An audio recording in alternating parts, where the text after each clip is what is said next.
여러분 안녕하십니까, 김홍근입니다. 네, 안녕하십니까, 김재현입니다. 네. 이재명 네. 1만 명 학살 선동이 있습니다. 아, 이야, 오늘 그 야. 제주 4.3 폭동 사건 추념식이 있었잖아요. 네네네. 그 4.3 사건에서 몇 명이나 죽었어요?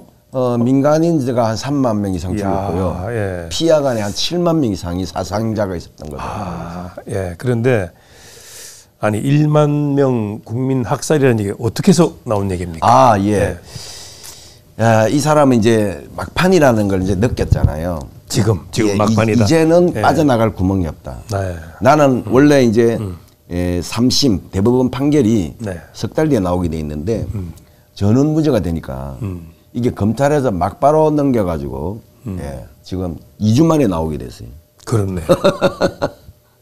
큰일 났네. 예, 큰일 난 거예요. 예. 그러면 예. 적어도 4월 20일 깨면 뭐 선고가 되고 법정 구속이 되지 않을까 지금 이런 상황인데. 근데 이 얼토당토하는 윤계엄의 최대 1만 명 국민 학살 계획이 있었다. 그 왜 이렇게 했느냐 이제 우리가 그 원인을 사람의 심리를 좀 파악을 해야 돼요. 한 몇 가지 의미가 있겠네요. 있죠. 예. 첫째는 뭐냐.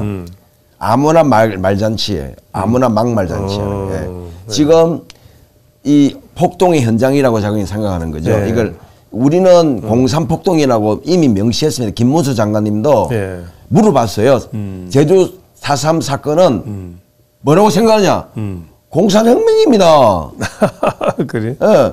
1948년 대한민국의 50선거를 막기 위해서 네. 제주도의 남도항 빨갱이들이 벌인 공산 폭동이고 그 여파로 많은 양민들이 네. 낮에는 아군이 밤에는 적군이 장악하는 가운데 많은 사람들이 희생된 것이지 이걸 호도하면 안 된다라고 분명히 못 박았어요. 그런데 네. 지난 노무현 정권 문재인 정권 때 이것을 갑자기 뭐 민간 학살 사건으로 약간 대체하려고 했는데 원칙은 안 바뀝니다. 우리가 희생자를 추모하는 것은 억울하게 희생된 분들을 추모하는 것이지 그렇죠. 공산주의자들의 사망에 대해서 추모하는 건 아니에요. 그러나 네. 이들은 이미 짱깨 공산당하고도 MOU를 맺고 있잖아요. 북한 노동당하고도 MOU를 맺고 있잖아요. 당연히 얘들은 가서 이것은 폭동이고 윤석열이가 1차 계엄 때 국민 1만 명을 학살할 계획까지 세웠다라고 말을 함으로써 불을 붙여버린 거예요. 이야. 근데 불이 붙냐요? 안 붙지. 자, 여러 가지 정황상 2차 계엄이 확실하다는 얘기가 계속 나오고 그렇습니다. 있습니다. 예. 그렇습니다. 예. 그래서 지금 내일 확실하게 기각이 될 건 확실한 이유가 뭐냐. 네. 여러분 여기에 박찬대가 이미 며칠 전에 이렇게 말했네. 김복형, 정영식, 조완창 재판관님, 을사오적의 길을 가지 마십시오. 얼마나 기분 나쁘겠어요. 이거 말이 됩니까? 예? 이게 결정적인 문제가 된 것 같아요. 이분이 마지노선이에요. 이 세 분이. 이 세 분은 찐 우파예요. 지대건 태생적으로 아무리 해도 이 세 분은 가표를 던지지 않습니다. 부표를 던집니다. 그래서 김복형, 정영식, 조한창을 겨누어가지고 탄핵 인용해달라고 지금 머리를 조아리면서 외치는데 네. 그게 가능한 일입니까? 아이고. 자, 이재명이가 아까 계엄 최대 1만 명 국민 학살 계획이 있었다고 근거도 없는 얘기를 하니까 그렇죠. 여기에 대한 댓글들이 나왔어요. 민심들이.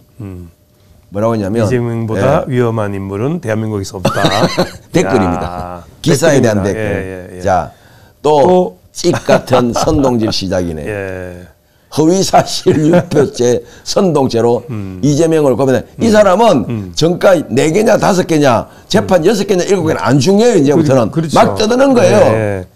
예. 학살은 네가 찌재명이 네가 할 가능성이 1만 배 높지. 이게 민심입니다. 네. 깜빵에 가서 소설이나 써라. 이렇게 시민들이 국민들이 이제 안 속아요. 안 속아. 네. 예? 저 밑에 속보 윤석열 대통령 탄핵 기각 79%? 야. 자. 예. 근데 군 정보를 중국에서 자꾸 빼가고 있다는데 이거 그렇습니다. 어떻게 예. 확인이 된 거죠? 예, 뉴스를 한번 보시면 이해가 될 겁니다. 한번 보시겠습니다. A씨가 포함된 일당은 지난해 초부터 현역 장병 등이 들어가 있는 공개 채팅방에 군인으로 가장해 잠입하고는 구성원들에게 1대1 대화를 걸어 군사 기밀을 넘기면 돈을 주겠다면서 포섭한 것으로 나타났습니다.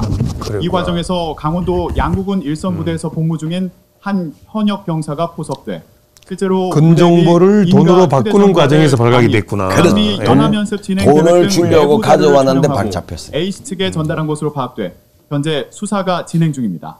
A씨는 기밀 제공자에게 기가 대가를 막힐 건네기 일이네요. 위해 입국했다가 체포된 것으로 전해졌습니다. 방첩사는 공개 채팅방에 기밀을 캐내려는 수상한 인원이 있다는 신고를 받고 위장 수사를 통해 A씨를 체포할 수 있었던 것으로 알려졌습니다.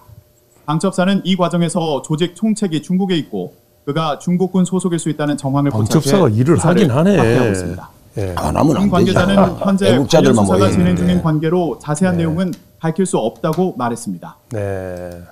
자, 이 모든 일련의 사건들을 볼 때에 예. 여러분 저는 그렇게 생각을 해요. 대통령이 계엄을 선포할 이유가 자꾸 나온다는 얘기죠.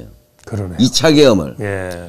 아니 지금 중국하고는 어쨌든 국교가 맺어 있는 수교 국가입니다. 네. 근데 왜 그들이 우리 한국의 군사 비인을 깨나가냐 그죠? 이 말은 한국을 볼모를 잡고 대만을 침공해서 미국과 태평양에서 절반을 놓고 싸우겠다는 겁니다. 야. 그러면 미국이 가만히 있을 수 있습니까?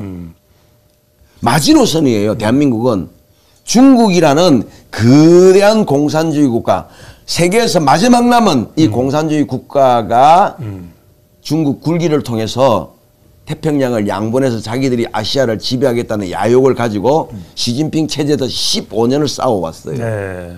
이제 그것이 끝난 거예요.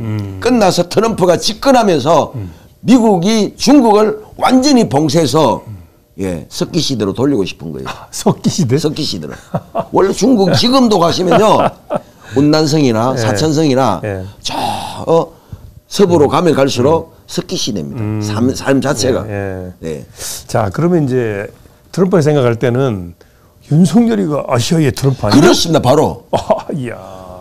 아니 일본의 수상이 이 역할을 해주겠습니까? 대만의 대통령이 수상이 해주겠습니까? 못하지. 그리고 지금 이재명은 정권을 잡자마자 쎄쎄 이럴 놈인데 누가 중국에 각을 세워서 방파제가 되겠습니까? 네. 윤석열 대통령께서 대한민국을 중국에 갖다 바치고 또한 북한에 갖다 바치려고 하는 이 거대한 카르텔을 깨기 위해서 그리고 여기에 초안전 하이브리드 전으로 부정선거까지 조작선거까지 한 이 세력들을 내가 완전히 뿌리뽑기니까 국민들 믿어달라고 여러 번 이야기했습니다. 중국 견제에 가장 필요한 인물이 윤석열. 그렇기 때문에 네. 2차 계엄은 반드시 유엔사와 함께 할 수밖에 없다.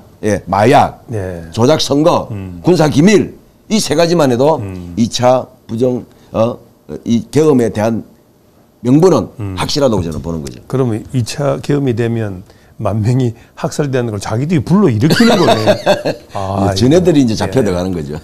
알겠습니다. 이재명 1만 명 학살 선동 자세히 알아봤습니다. 네. 아주 쉬운 내용입니다. 그렇습니다. 너무 쉽고 재밌고 여러분 내일 잔치국수 꽃배기로 다 준비해놓고 기다리십시오. 잔치국수 얘기하지 마시고 맛있는 것도 맛있는 있잖아. 것도 있잖아요. 맛있는 거 많이 있으니까 아주 맛있는 걸로 드시기 바랍니다. 자, 박찬대 얼굴을 마지막으로 할 것이 아니고 우리 얼굴이 마지막으로 해서 김재현 대표 함께했습니다. 여러분 감사합니다. 감사합니다.